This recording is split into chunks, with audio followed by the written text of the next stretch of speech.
ফরিদপুরের পঞ্চপল্লীতে দুই ভাইকে পিটিয়ে হত্যার ঘটনায় স্থানীয় জনপ্রতিনিধি সহ শতাধিক ব্যক্তি জড়িত থাকার কথা জানিয়েছে জেলা প্রশাসক কামরুল আহসান তালুকদার। 1, 2, 3 ঢাকায় জমি জিতে নিন 100% ক্যাশব্যাক সহ 20 কোটি টাকার পুরস্কার। তদন্ত প্রতিবেদনের বরাত দিয়ে রোববার তিনি জানান, মন্দিরে আগুন লাগানোর বিষয়ে দুই ভাইয়ের বা অন্য কোনো শ্রমিকের জড়িত থাকার প্রমাণ পাওয়া যায়নি। মন্দিরে কে বা কারা আগুন দিয়েছে তাও জানা যায়নি। গত 18 এপ্রিল রাতে পঞ্চপল্লী সরকারি প্রাথমিক বিদ্যালয়ের একটি কক্ষে আটকে দুই নির্মাণ শ্রমিক আরশাদুল খান ও আশরাফুল খানকে পিটিয়ে হত্যা করা হয়।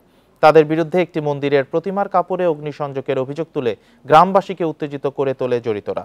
এ ঘটনায় 3টি মামলায় এখন পর্যন্ত 31 জনকে গ্রেপ্তার করা হয়েছে।